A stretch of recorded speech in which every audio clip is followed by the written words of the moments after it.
Merhabalar, 2024'ün ilk kampındayız. Poyrazlar Göleti'ne geldik yeni karavanımızla.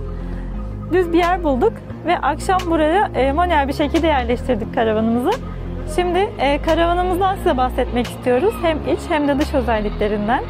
Ayrıca karavanımızı ne kadara mal ettik, sonrasında pakete neler ekliyoruz, bu şekilde bunlardan bahsedeceğiz. Öncelikle arka tarafından başlayalım. Bizim karavanımız yeni 150 kilonun altında olduğu için resmi bir plaka çıkarmasanız bile aynısından takmanız gerekiyor karavana. İşte bu flexi olur, metal malzeme olur, fark etmez. Biz de bir plaka çerçevesi aldık, vidaladık ve flexi malzeme olan plakamızı taktık. Lamba bağlantılarını da biz kendimiz yapmıştık. Daha önceki videolardan izlemeyenler izleyebilirler. Şimdi yan tarafa doğru geçelim. Şöyle biraz önlere doğru. Burada bir tane kapak var. Bu kapağın içinde de dışarıdan duş alabilmeniz için duş başlığı koymuşlar. Çekip alabiliyorsunuz. Burada da içeride tam bunun hizasında su deposu bulunuyor. Dışarıdan su dolumu için buraya eklemişler. Şimdi biraz ön tarafa gelelim. Ön tarafta buradaki mekanizma aslında frensiz bir mekanizma. Biz daha güvenli olması için frenli olana geçmek istiyoruz. Bu kamp karavanlarının da üretim yeri Konya'daymış. Biz konuştuk. Konya'ya bir gideceğiz. Orada değişecekler, buradaki frenli sisteme döndüreceğiz. Bu bölgede de bir depolama alanımız bulunuyor. Biraz yaklaşırsan içini göstereyim sana. Burada tüpümüz bulunuyor. Onu sabitlemişler. Yanında da pilot tekerimiz var ve ayakları kaldırmak için bir alet bulunuyor. İleride buraya masamızı ve sandalyelerimizi atacağız. Ve ayrıca da kilitlenebiliyor. Şimdi ön tarafa geçelim. Bizi cezbeden esas özelliğinden bahsetmek istiyoruz. Hem renkleri hem de zırh kaplama olması. Bu şu özelliği katıyor. Mukavemetini arttırıyor. Darbeye dayanıklılık sağlıyor. Bu şekilde yani biz çok beğendik. Arabamıza da yakıştığını düşünüyoruz. Şimdi de kamerayı ben alayım. İç özelliklerini de sen anlat. Şimdi ücretlerden bahsetsek önce. Sen bilirsin. Tamam, şimdi içeriye geçmeden önce ücretlerden bahsedelim. Şimdi 300 bin liraya kadar karavanlara baktım ben. Farklı modellerde karavanlar var. İlk başta insan tipine bakıyor. Ondan sonra detaylara giriyorsun. Tipine baktığımızda hem iç hem dış olarak bu bizim çok hoşumuza gitti. Bu tamamen maliyet performans olan bir durum. Yani kamp çekme karavanlarda ne kadar maliyet artarsa kalite, görünüş o kadar artıyor. Ama biz o kadar para vermek istemedik. Şu an bunun piyasası atıyorum 200 bin liralardayken 2 tane çekme karavanda fiyatta indirime gidilmiş. 140 bin liraydı bu. Pakette neler vardı diye soracak olursanız güneş enerji sistemi yoktu. Akü, işte bunun içerisinde akü, invertör, MPPT falan yok. Webasto yoktu. Buzdolabı var. İşte orayı da içeride anlatacağım. Başka ne yok? İşte tente yok, zaten seçenek opsiyonel olarak geçiyor onlar. Ama bu Zeynep'in anlattığı zırh kaplama olayı normalde yaptırmaya kalksanız 20 bin lira civarı bir ücreti var. Bu paketin içinde aldık bunu. Şimdi iç tarafa geçeceğimiz zaman da kapı standart kapı. Hani bunlar hazır satılıyor. İstediğiniz karavana alıp bunu takabiliyorsunuz. Burada bir tane işte çöp koyma ya da işte başka malzeme koyma yeri var. Burada da yine bir bölme var. İçeri geçelim.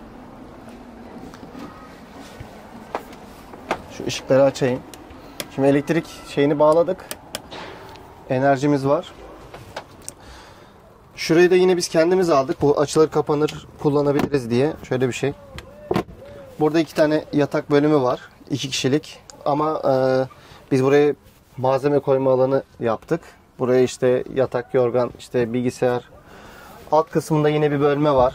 Burası çok büyük. Ben burayı 3'e bölmeyi düşünüyorum. Hani şöyle birinci kısım, ikinci kısım şeklinde. Belki dışarıdan bir kapak yapılabilir. Malzeme almayı kolaylaştırmak için. Şu anda burada çadırı buraya bıraktık. Uyku tulumları falan burada. Burayı da kapatalım. Oradayken içeriye girmeden buraya bir tane ayna yaptık. Geçerken kendimizi görmek için. Açtığımız zaman karşıya da bir tane ayna taktık. Bunları kendimiz yaptık. Tuvalet paketinin içindeydi. kendi su haznesi var. Alta atık bölümüne atıyor. Gidip dolduktan sonra boşaltabiliyorsunuz. Kedinin tuvaletini de buraya koyduk. İlk kampa kedimizi de getirmek istedik. Kedimiz de burada yatıyor, uyuyor. Şimdi içeriye geçelim. Şimdi mutfak kısmı da burası. Mutfak kısmında çekmeceler var. Bunlar hep kilitli mekanizma. Kilitlenebiliyorlar. Burada dolabımız var, musluğumuz var. Hidroforumuz bağlı. Elektrik sistemine 12 voltla çalışıyor. Ocak yine bu 220 ile çalışıyor.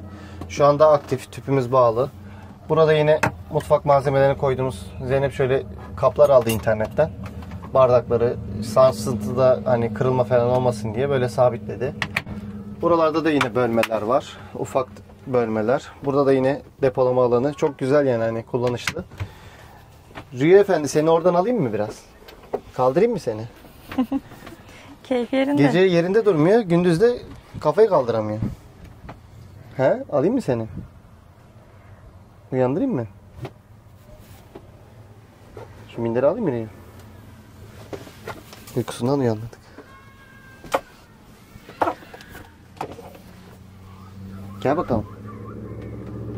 Seni burada yatırayım. Gel. Yat orada. Tamam. Şimdi burada yaptığımız bu güneş paneli dahil değildi. Kendimiz yaptık. Neler yaptık? Aa, MPPT cihazımız düşmüş. Buraya sabitlemiştim aslında ama sarsıntıdan düştü herhalde. Şurayı daha iyi vidalamamız lazım. Evet, şöyle vida takılmalı yaptım da belki stickerla arkaya yapıştırabiliriz. Burada voltajını falan gösteriyor. 1000 wattlık invertörümüzü koyduk. 200 amper marine tipi koşu nasıl buraya koyduk. Şimdi buraya bir bölme yapacağım. Burayı kapatıp amyantlar var. Sobala altına koyan ısıyı yansıtan parçadan. Bu tarafına da ondan yapacağım. Buraya Webasto gelecek. Şimdi Webasto da şu şekilde. Normalde şimdi bizim buzdolabımız 220 volt. 220 volt hem yangın çıkarma tehlikesi bulunmakta. Sonuçta biz sürekli karavanda yaşamayacağız. 2 günlük, 3 günlük kamplara gittiğimizde kullanacağız. O yüzden 12 volt olmasını istedik. Hani direkt invertör sürekli çalışmasın ama 12 voltta da buzdolabımız aktif olsun diyoruz. Şimdi Konya'ya gittiğimizde buzdolabını da vereceğiz. Onun yerine Webasto'yu anlaştık. Bize Webasto'yu verecekler. Webasto montajını falan da biz kendimiz yapacağız. Daha sonrasında yaza doğru. Şu anda zaten havalar soğuk olduğu için buzdolabına ihtiyacımız yok. 12 volt aldığımızda buzdolabının bağlantı kablosu falan kendimiz yapacağız. Burada da yine bölmeler var. Tepeleme doldurduk burayı biraz karışık. Daha sonrasında düzenlenecek.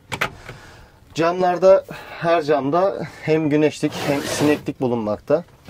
Gayet rahat bir şekilde açılıp kapanıyor. Normal otobüs camları, karavan camları değil bunlar. Karavan camı yaptırmaya kalksanız fiyatlar tabii ki de artıyor. Burada da bir tane antik tarihi bir yapı vardı. Böyle hoşumuza gitti. Buraya taktık bunu da. Oturma alanı olarak 4 kişi rahat bir şekilde oturabiliyor buraya. Hani masa falan da güzel yani kullanım açısından normalde hani böyle dik de yapabilirsiniz. Yan da yapabilirsiniz. Bu şekilde karşılıklı. Biz şimdi 2 kişi olduğumuz için böyle yan kullanıyoruz. Hem oturup kalkması rahat oluyor. Karşıda da 100 litre su deposu bulunmakta. Bunu açabiliyorsunuz. Masayı kaldırdığın zaman şurada raylar var. Bir tane de şimdi Rio'nun yattığı yerin altında bulunuyor tahta. O iki parçayı böyle koyduğun zaman, sırt minderlerini de buraya koyduğun zaman burası çift kişilik yatak oluyor. Bir kişi orada, bir kişi orada, 2 kişi de burada aile olarak kalınabiliyor. Karavamızın iç kısmı da böyle. Şu anda bu hidrofor, taktıkları hidrofor biraz gürültülü çalışıyor. Biraz araştırma yapıp sessiz bir hidrofor almayı düşünüyoruz. Varsa sizin önerebileceğiniz bu konuda yorumlara da bekleriz tavsiyelerinizi. Başka da bir şey yok yani şu anda mevcut olan durumdan memnunuz. Elektrik hattı 40 amper MPPT'miz bulunmakta. 200 amper akü çok rahat yetecektir. Dün akşam mesela 5 saat boyunca ışıklar yandı. İşte telefonumu şarj ettim. Şu an dronlar şarj oluyor. Drone'un pilleri. Onları şarj ediyoruz. Yani gayet yeterli bizim için. Şimdi bir dışarı çıkalım istersen. Şöyle ben manzarayı da Sen bir göstereyim. manzarayı göster. Poyrazlar Göleti gerçekten güzel bir yer. Hani günübirlik gelen insanlar da var. Dün akşam burası her yer karavan doluydu. Şimdi biraz daha sakinleşti. Biz de gideceğiz. Yarın iş güç devam.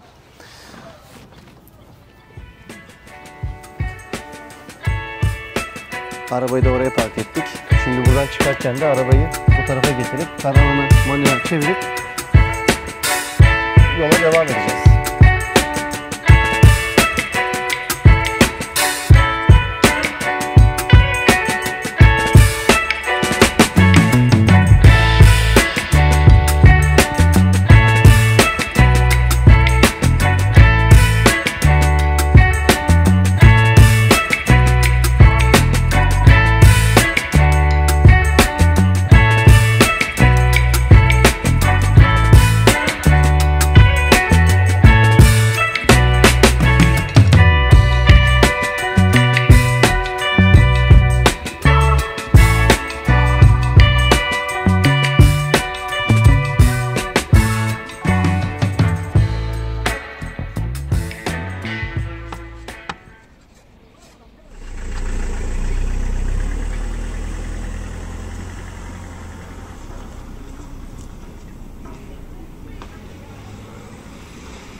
So high I'm hypnotized. What's up is down, what's left is right. Chasing stars and holding you. I can't see the end, but we'll see it through.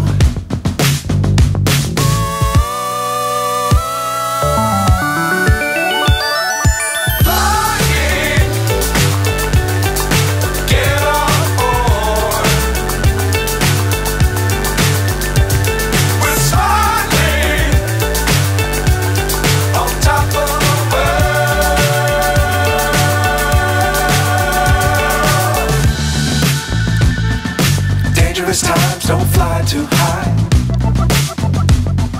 Be sure to keep the ground in sight. Fly forever if you keep it tight. Love the world but keep the sky on your mind.